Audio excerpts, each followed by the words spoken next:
Welcome to the Confessions Podcast. I'm Cindy Wagman. And I'm Jess Campbell. We're two former in-house nonprofit pros turned coaches and consultants to purpose-driven organizations. After years of building up our separate six-figure businesses from scratch, we've thrown a lot of spaghetti at the wall and have lived to see what sticks. We're on a mission to help other nonprofit coaches and consultants looking to start or scale their own businesses past the six-figure mark by pulling back the curtain. Whether you're still working inside a nonprofit and thinking of one day going out on your own, or you've been running your consulting business for years, you understand that working with nonprofits is just different. We're giving you access to the business leaders who serve nonprofits as their clients. You know, the people who truly get it.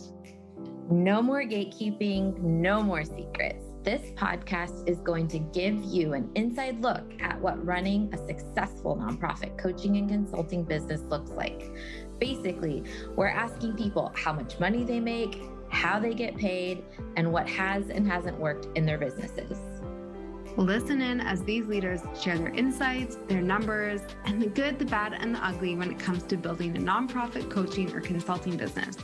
We're going to empower you to make the power moves that give you the income and freedom you set out to create from day one. You ready? Let's go. Okay, Meredith. So I'm thinking there's a story before and after style of how you maybe used to stack and organize your business to how you currently structure it. Can you give us some insight into what happened? I can. All right. So February 13th last year, the house that I was using as an office, a little tiny house, I heard some weird sounds coming out of it. So I went to go investigate. Came in, the heater is backfiring. I run to it to turn it off and the house explodes.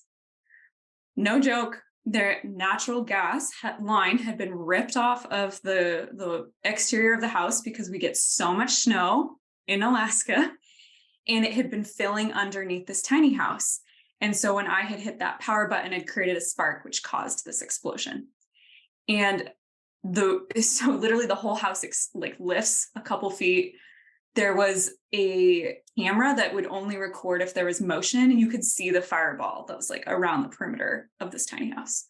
And so that happened. That was a Sunday. And the following day, my co-founder and I were beginning a process we'd never had before called the weekly sync with our team. Like we'd always had sort of like little one-off meetings, but never anything super organized. And how I'm showing to connect these two dots is that that was leading up to that, to even getting to the point of this week having a weekly sync. Like the business was in a state of chaos. My life was in a state of chaos. And it was all just so perfectly illustrated in that moment of literally blowing up, right? So that was a massive turning point of we knew things needed to change. And so that's what led into this money management and mission day approach we bring to the work we do, and we can unpack it in a moment. But it really came to a head when it was, so sick, so fatigued, loss of voice. And if you don't have your voice, you can't run your business, right? I mean, it was just such a reckoning, a time of reckoning. So yeah, that is definitely the story behind the scenes. Wow. Yeah. Nothing like your house blowing up to really shake things up. My gosh, I'm so glad you're safe.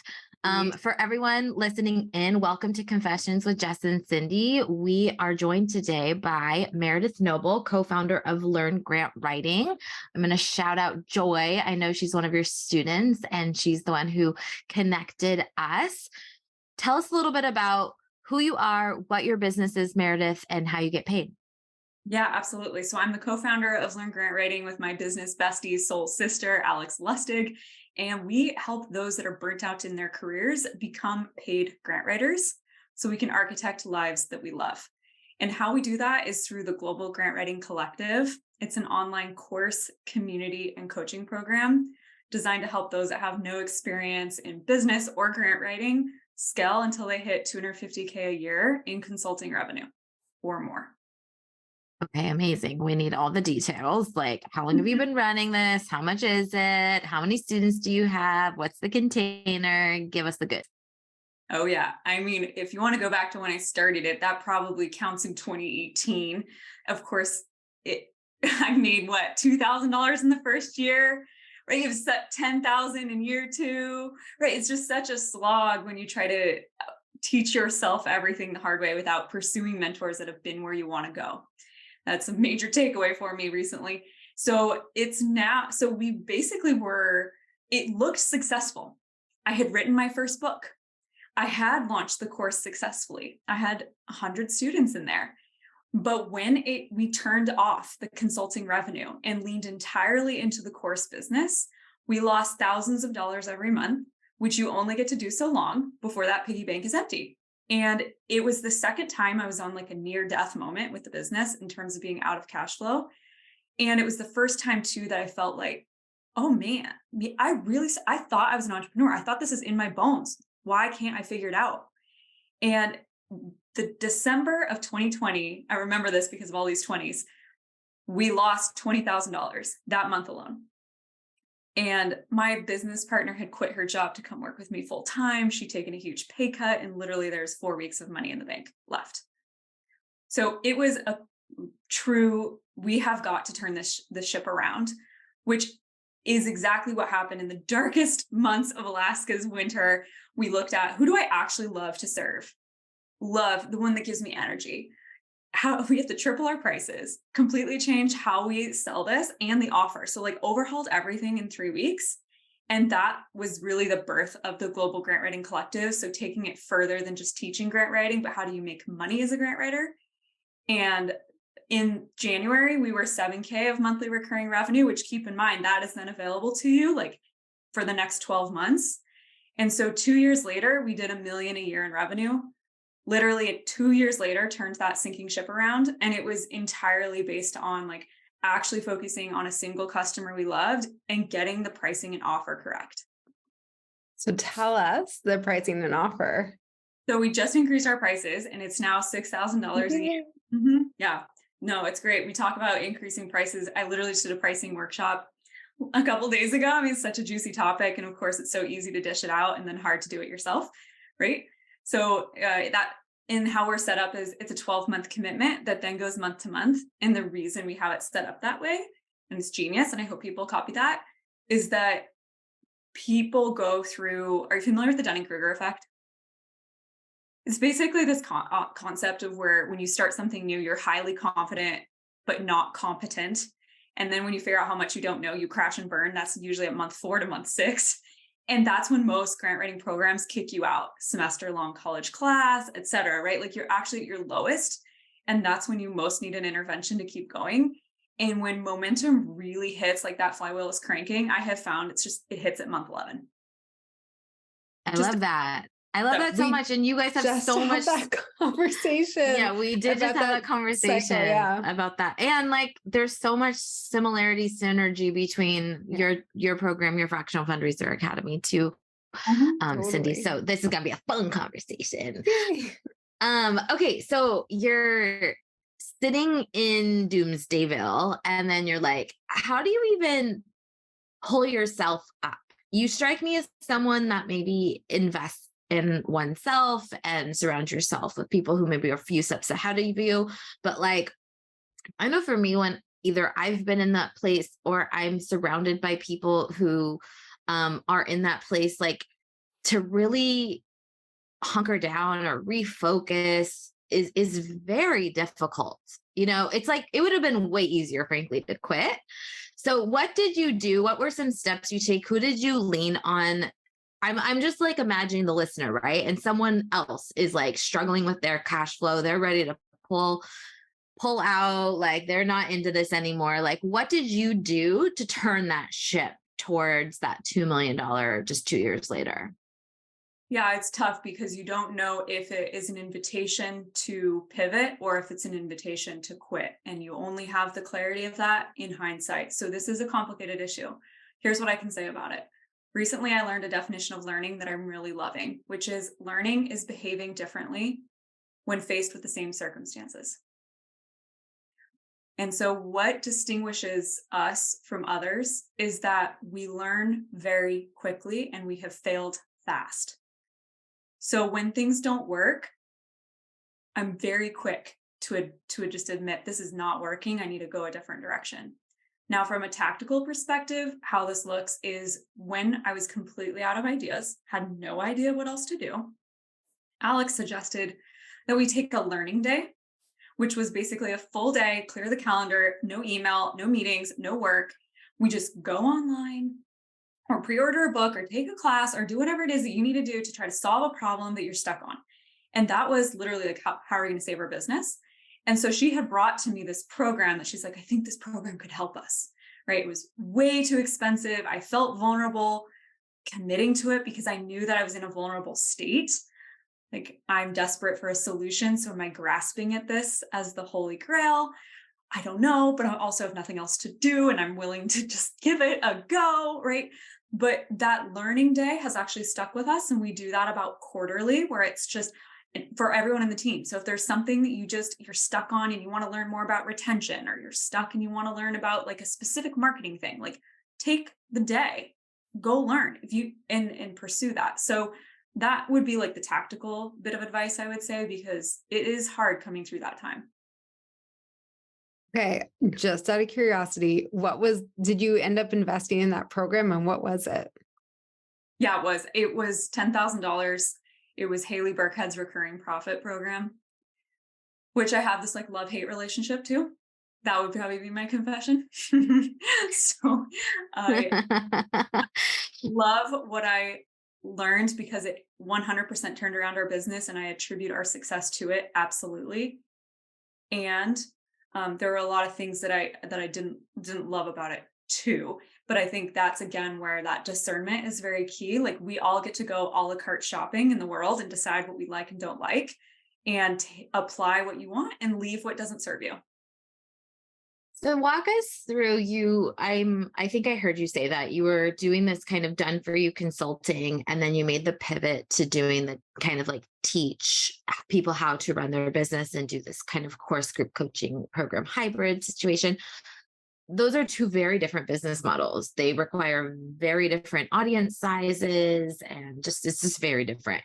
And we hear a lot of people that want to go from kind of that one-to-one done for you work to scaling to the one-to-many arena. What are some of the steps you took to go that route? What did you have to say no to be able to say yes to the things that like you wanted to focus in on? I just know a lot of people are curious about that adventure, that journey. I'd love for you to like demystify or not, how much work that involves. We could talk about it. this for the rest of our time. Essentially, what I did was the course business was my side hustle. So it always came along on the side, but then there would come times when I really wanted to do something big, like write a book. And it was too conflicting with consulting work to ever actually get that work done. So what I would do is just consult hardcore, save all this money, stop consulting, live off of that to then pursue and build up the other business. So I did that at least 2 times for 4 months each. And then I'd run out of money and I had to either go consult again, or right, there were a variety of things I had to do. Once I had to take a loan from the bank of dad, right? So that was one way I did it, because I did find that it's very, very hard to move them along in equal parallel paths because they are very different. The other major trap I fell into, which I see is common for consultants trying to make that leap, is your consulting business is subsidizing your dream. So your dream can never stand on its feet on its own. And it's hard because you think, well, one to many, I'm going to just have thousands of customers, not realizing that actually with every new customer, if your price is not adequate, you actually lose more money. That was the situation I found myself in. I was charging like $400 for the course, serving you for a lifetime. So every new customer I gained, right? You now can see the trap, but I didn't at the time. When my cost to, now this is like a new calculation I came up with Alex, which is cost to acquire a customer and serve them. So I call it CASC. Sometimes you'll hear CAC, cost to acquire a customer.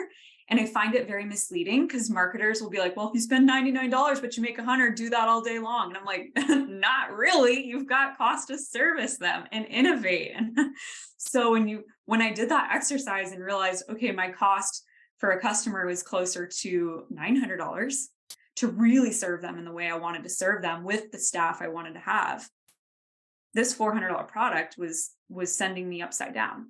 So I can take it then into probably talking about like exactly how I made that transition, but I'll throw it back your way to see how that landed. Yeah. I mean, take us through, because you kind of alluded to this, but I think you're going to talk about it more, which is like, you have to simultaneously like increase your pricing and figure out what it actually needs to be to run it. But also it sounds like you had to step away and let other things go. And so tell us a little bit about what, and also I think a lot of people don't understand the sales that goes into selling a product like a course and how much work that is. So let's just keep going. Okay, so a couple other things come to mind. One, everything you say yes to is a no to something else. And so when it came time to say no to things like a $50,000 contract I've held every year for 5 years, it took me a whole extra year to actually extricate myself and break up, even though I knew I needed to, because I knew that so long as I kept that commitment, I could not leap into my higher level. So tactically, I had next to my desk a list of things I said no to proudly. And I would write on it, no to a meeting, no to the ask for anything.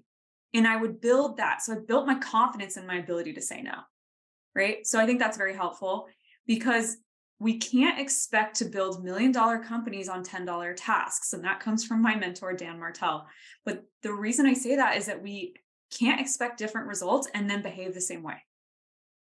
And it's very hard to do when you're so, especially with consulting, like you're so used to operating in a certain way. It's hard to extricate. It's hard to say no from things that you know is like paying the bills. And that's why we charge a lot for consulting in the first place. Save that money, use that then to roll with.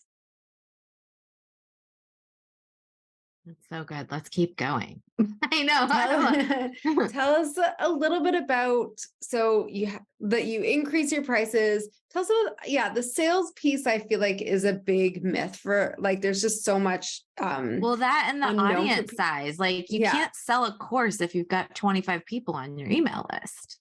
I mean, I guess you can, but not enough to pay your bills. That's exactly it. So that was the situation I was in when I first wanted to launch my course. Like I really didn't have a big email list, and what I did have was pretty low quality. And this was before COVID. So I knew that people like to learn from workshops, live workshops, even though I knew that's not where transformation occurred, because you need more time on a real project. But people didn't believe that, right? It's like, here's the chocolate, so I can give you the broccoli.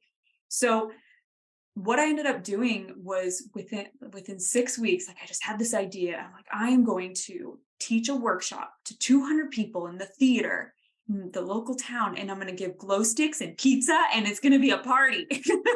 So that's what I did. And actually, one of my clients in a different town in Soldotna hired me to, that sold out. I sold those for $90 for a 4-hour workshop, and then sold the course at the end, which I still find to be my most courageous move to this day. Like, where did I get the guts? Right. But so all of a sudden I had one in Valdez, Soldotna, and Anchorage. And if you know anything about Alaska, the distance between different communities is significant. We were talking like 9 hours between these different communities at least. And I had them back to back, Monday, Tuesday, Wednesday, Thursday, Friday. No joke. But did it because like the Soldotna one sold out. So they asked if I would do another one.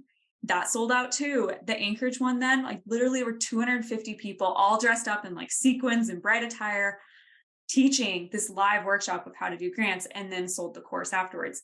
So I totally sidetracked on like, we were talking about gutsy. I can love it. Yeah, no, it was, I'm just like, I want to be that girl again. I mean, I look back on that and I was like, I was level 10 4 years ago. What have I been doing? I've been playing it safe.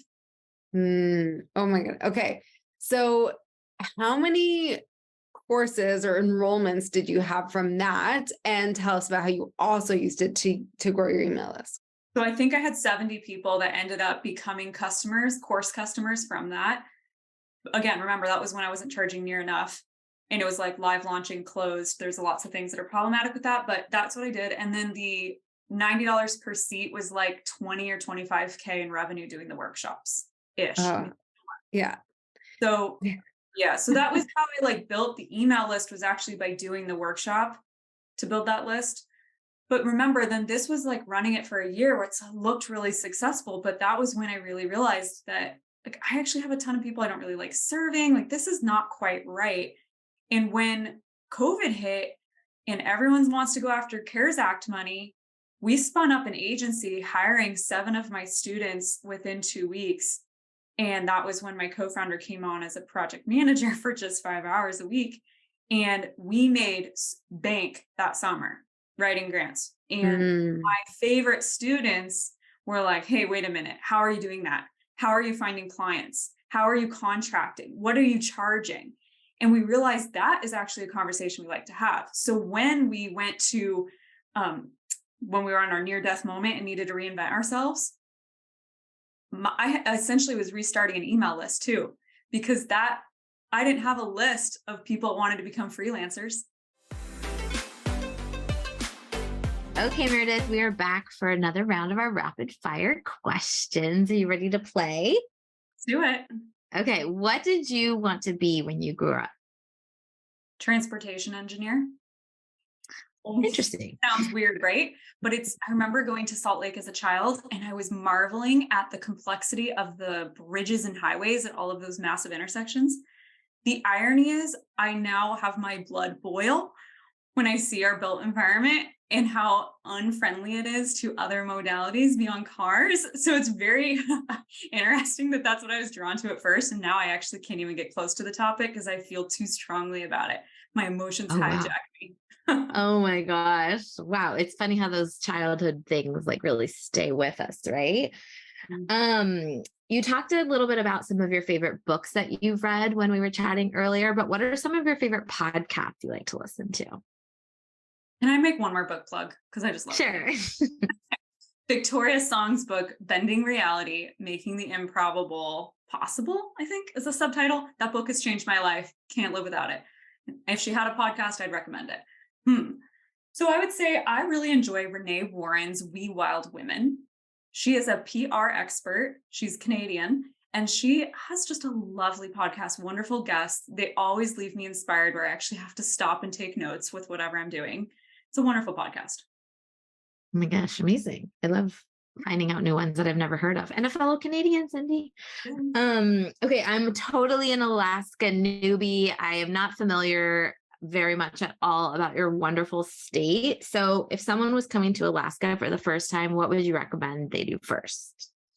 What time of the year are they coming? That's the question. You tell me.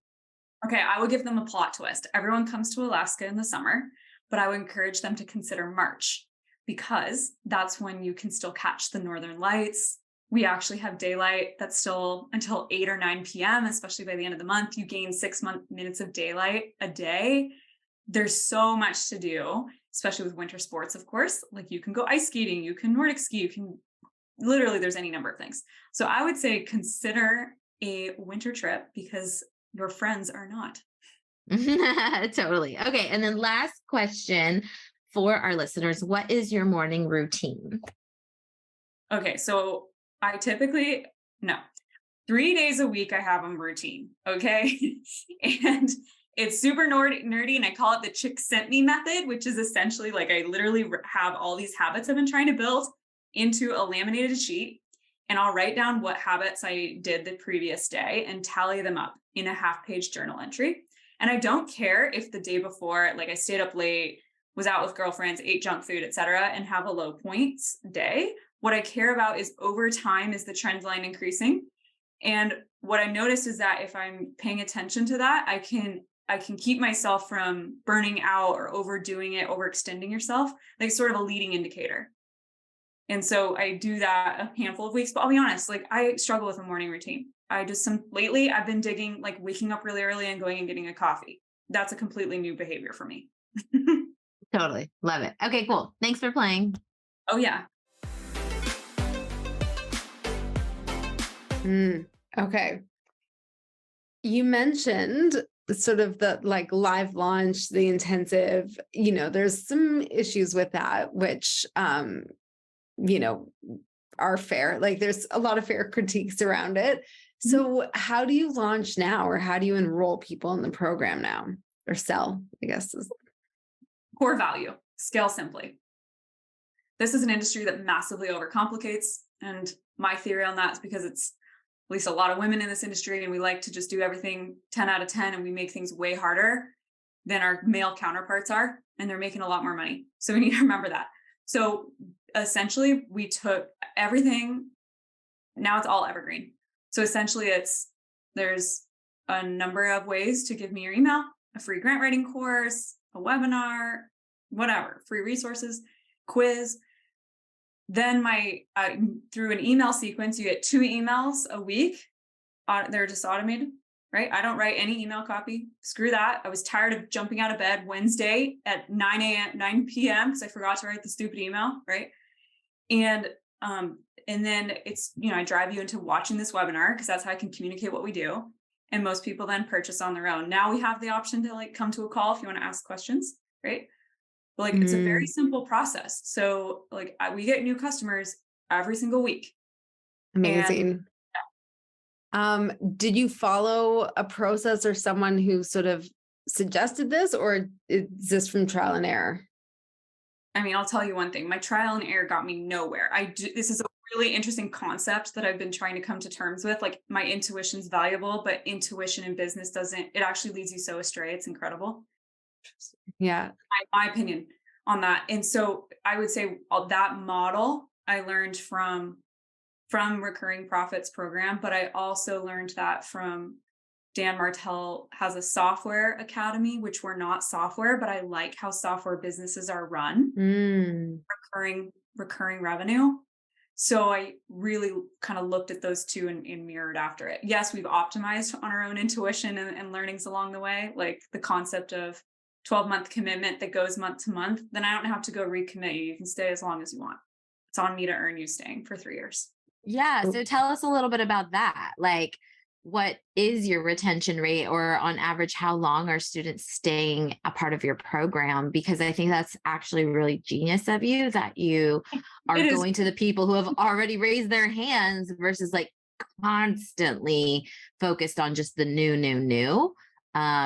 Of course, you give them attention. You always need new in, but like, it sounds like you're really doubling down on the people that have invested in you. Yes. So essentially there comes a tipping point in a business where I believe until you've made your first million, just go ham with new customers. You are a salesperson, and everyone needs to embrace that knowledge, embrace that role, not hide from it or try to hire it out. So we did that.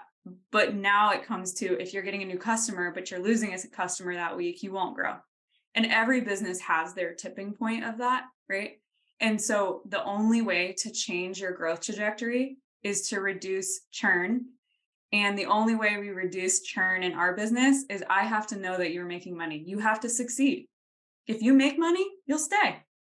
And it's not because you don't have the tools. They have the tools. What I'm finding is we have deeply rooted money mindset issues that were set by age 7.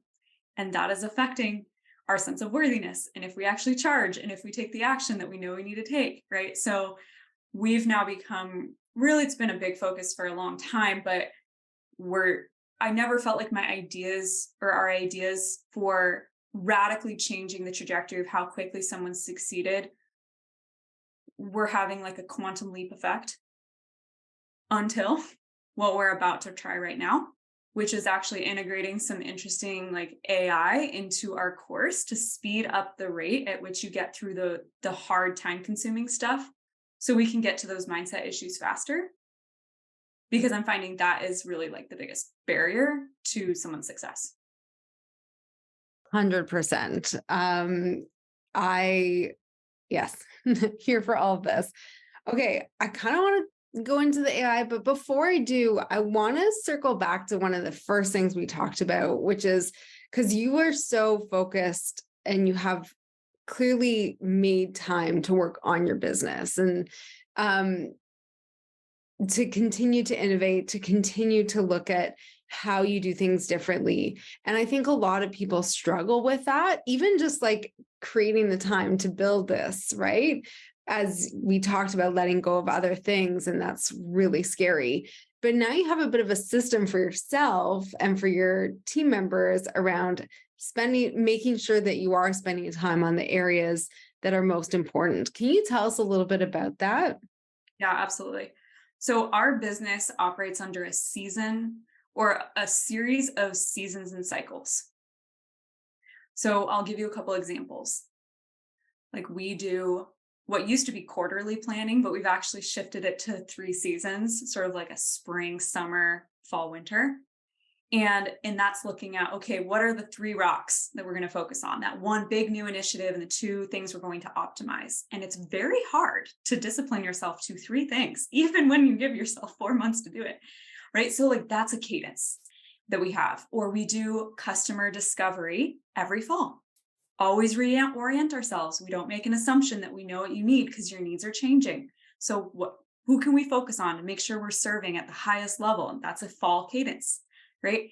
And then, so that's like, I guess we have our annual, I need to reback it up. So first of all, we should go big, go small. So annual planning occurs for us every late June, early July. My business partner and I go take a trip in somewhere really rural and remote. This last year, we went to McCarthy, camped in literally a rustic cabin, and went to the swimming hole and just brought a piece of paper and Post-its and let all the ideas rip. So that's setting the intention for the next year. Then we set the seasonal, like the quarterly rocks, set your quarterly plan. And then we come down to the week by week level. So I find that you can't project manage with extreme detail beyond 8 weeks. For some reason, that's like the limitation we find. So we kind of have these like 2-month increments where we're optimizing from a project management perspective and making sure like everyone's feeling dialed. But when you get to the end of that 2 months, you have to like refresh for your next 2, because sometimes those are informed by something you still have to figure out. Then, so from the week, then we get down to the day, right? And then from the day, even like the 3 things you're going to accomplish this day. So it's like there's a cadence that we operate under. And probably what's most a useful technique that your group could take away from this right now is how we look at a week. So we have themed our days as either money days, mission days, or management days. One of the biggest challenges consultants face is that they try to meet with clients and do work on the same day every day. And it doesn't work. It's better to have a management day where you stack all your meetings, which for me are Mondays and Thursdays, mostly Mondays. Mission days are like working on the business by getting away from the business. So if someone's listening to this podcast, it's actually pursuing like a mission day type activity. Or if you go to a conference, or if you pursue in some continued learning, or you even just invest in your own like self-development, counseling, it's a mission day. Okay. Then money days are like, these are the activities that correlate directly to your bottom line. And these need protected. And one of the ways we protect these are having what we call deep work Wednesdays. No meetings, no Slack. You predetermine what you're doing. If you're done in 2 or 3 hours, take the rest of the day, whatever. But it's a deep work day. And that started the day after that house explosion. Like that's the sort of cadence we put into place. So I hope that makes sense. It's a lot to describe audibly. Yeah, no, that makes a lot of sense. In terms of, I mean, basically what you're describing is blocking your time. So doing like things with like things and creating and protecting time for you to actually do the deep work, because that is what is going to move things forward. Yeah. And I think this is where I see a trap often. So I was in a program that was like, see, and then you block your time and you can do some deep work for 90 minutes in this little block of your time. I'm like, that's not how deep work works. And so when we try to blend like a money day with a management day, it doesn't work. So it's really important to choose a whole day, gets the whole theme. So mine is management, money, mission, money, or management, mission. Like in the number of mission days you have correlates to your revenue size. So a lot of times people get hung up on like, how much time should I spend on the business versus in the business? If you're sub 100K in revenue, most of your time needs to be on money. 3 days a week, at least, money days. Once you're like us, like we're $1 million company and growing, I need to be spending more time on mission. At least 1 full day, if not 2 days a week. Cindy, are you wondering what I'm wondering? I don't know if I am. I'm curious, Meredith, do you know what your top 5 strength finders are? Oh, no, I'm classic where I don't even know what those are. Do you think you know what they are? I was going to go test afterwards. Yeah, you have to take a test and let us know because we were just talking. So like a lot of the things that you mentioned, like we just talked about in our mastermind retreat that we had. Cool. So it's like, first of all, like, yes, we are on the same page in so many ways. But one of the things we were talking about was strength finders and like what people's and Enneagrams, which do you know Enneagram? ENFJ. Oh, that's Myers-Briggs. Wait, ENFJ? I'm ENTJ. I'm an ENFJ. So it's funny because Alex my co-founder is also an ENFJ, and I never can remember these things. I had to make an acronym for it. I call it engineer for joy. That's like how I mentally remember it for some reason. That's smart. So we are very different. I am a visionary. She is the integrator. Different skill sets, but technically the same Enneagram. Or not Enneagram, Myers-Briggs. I forget the Enneagram. I'd have to go look. I should know these things, but like I have the personality type that it would tell you that your personality type doesn't remember these things. Well, that's funny that you say that about you and your co-founder, because Cindy and I are also very similar and very different. Like we have the same birthday, like we're both eldest siblings, like a lot of stuff, but then also very, very, very different. I don't know that I would say we're both visionary. You're definitely more of an integrator than I am. Well, so I did the Enneagram test or whatever online. And so there's 2 dominant ones, I think, for a lot of people who are entrepreneurs. It's like 3 and 8. And I was like, I can't remember. Like both of those sound familiar when we were driving with our friends. And then I went and did the test and they're almost identically weighted for mine. So like I truly have a split personality. But yeah, we did it as a team where we had everyone do it. And it was really illuminating. But I also think that we can get a little carried away on these because we do know that they have their biases or they can, right? And so it's interesting because I know they're valuable, but I am a little bit like I keep them at an arm's length. Totally. Absolutely. So that said, I did literally, I'm being a hypocrite. I literally printed out my Enneagram results after we lost an employee. That was really upsetting. Like it was a lot of like, where were my weaknesses that need worked on? Yeah. So I printed out this whole thing of like, what you are like very deep 40-page report. And I totally just gave it to my husband because he's on a work trip. I'm like, you should really read this. Is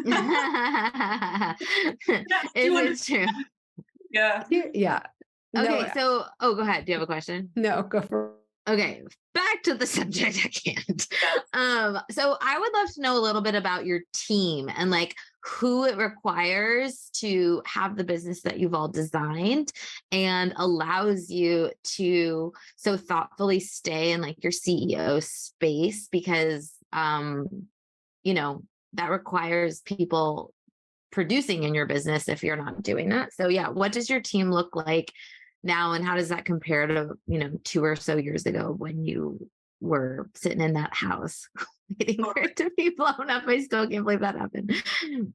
So I believe that the reason that we have been able to grow so quickly is because I strategically bought back my time. And the book that I hands down recommend for this is Buy Back Your Time by Dan Martell. I am so passionate about that topic that I bought 500 copies of his book when it came out and gave one to every one of my customers and any entrepreneur I meet. I still have a box. So here's what I can say is that often we think we're kind of guessing at what we need to be hiring, or we hear what other people are hiring for. And so we think we need that. Really, it's looking at what, if you write down all the tasks you're doing, and we look at what is brings you the least joy and is the lowest cost to hire out, start there. And that might mean that you're hiring a personal assistant that goes to Costco for you. And that's what you're hiring in your business, right? So I started immediately by having someone first hire, hands down, get some inbox help. Don't manage your own inbox. It's a complete waste of time. You're going to buy back like 5 hours at least of your time a week. So getting that. But anyway, so that's how we hired, was like very strategically. And the one time we didn't hire, I hired marketing director because I was, we were consuming this content that said like, that's what you need next. And you need freed up to be a total CEO. Well, that was an epic and expensive mistake because it just wasn't the right time. And it wasn't actually buying my time back. I was doing it because I thought that's what I needed. So there's that. So I'll tell you what our team is right now. And then I can share you a few things I've learned. So I am the CEO and co-founder. So I have visionary responsibilities. My co-founder is Alex, and she's the operator. So you could call her the COO integrator. Then we each have a team member. Her team member is customer success, who coincidentally is her sister.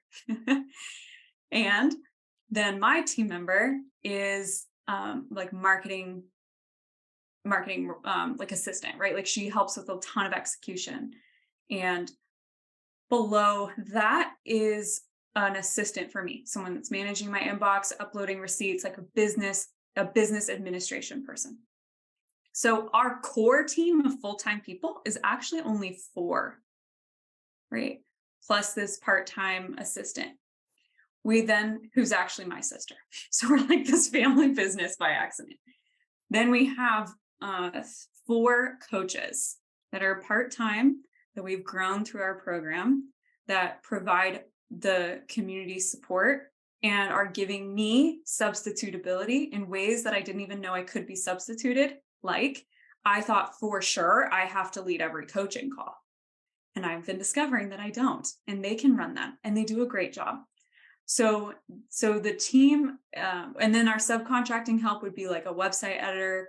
We're just now bringing on an ads expert. We've never done ads. Our core marketing strategy has always been SEO, but I am pregnant. And so with maternity leave coming up, we're thinking about like, how do we shift like all that marketing energy that I run? And we're going to shift it to ads because everything, you can't really replace a lot of the stuff I'm doing easily. And so, yeah. And then of course, like a whole team of like a bookkeeper and an accountant and all of that. But on the whole, like it's pretty simple. I think I've learned a lot. And here's like the biggest tip I'll give people. Separate your team as soon as you can into your people that help your 0 to 1 and your 1 to 2. So what I mean by that is like your 0 to 1 customer is like lead to customer first purchase. That's marketing. $1 to $2 is retention or additional purchases and customer success, right? And when we used to blend those roles, people were getting really burned out. There was a lot of confusion. It's hard to prioritize. Whereas when you keep those, like, I don't even want to call them lanes because I hate the saying stay in your lane. It makes me like my blood boil. But the concept is actually really clean. And so now if I see that like Alex tries to take on a marketing thing to help me out, I'm quick to pull that back because I know that then it comes at the expense of her crushing operations. That is such good advice. Really smart. Yeah, I love that. We could keep talking forever, but unfortunately we can't. Also, congratulations on your pregnancy. I didn't know that. But before we run out of time, we have to ask for your confession. So can you share with us a confession, something you maybe are reluctant to share, but you'll do so in this very private public space? No. Okay, here it is. My confession is that I don't want to be a one-trick pony for the rest of my life. And I feel like I'm a little bit cornered into it on the topic of grant writing. And I know that I'm capable of more and want to do more. But I also have this complex of believing that I don't want to lose momentum in focus before like I've fully experienced the wild ride that we're on. So I always run into a lot of conflict where I get excited about something else. Literally every February, it's like a weird cadence. and I start to explore it, but then I start to, the expansive energy starts to feel very contractive because I realize like I can't split myself that much. And then I come back to the safe space, which is, and yet I don't want to be known as, only do grant writing for the rest of my life. So what's going to be really interesting when you're on mat leave and you actually step away and not just the space, but the business runs without your involvement that much, that might change the way you see. So things. It's not that because I've been able to step away from the business for over a year in really big chunks. So fatigued and sick last year that it was bare minimum, even with the nausea of the last, for 4 months, it runs actually quite well. It's that I believe we can become an 8-figure company and I want to see to that. Yeah. But I also want to know, how does someone still pursue other dreams and other things that will make them really happy without splitting your focus? Because I hear both sides of that. They regret it, wish they just stayed focused, versus there are obviously people that can crush doing multiple things. Why do I feel like I have to stay so narrow? So I have a lot of internal conflict around that and navigating it. Yeah. You'll figure it out. As someone that has focus as a low 5, nothing feels more trapped, making me feel suffocated than only doing one thing at a time. So I'll give you a little freedom to go wild, and you share your focus with me and we'll meet in the middle. Okay, it's a trade. You got it.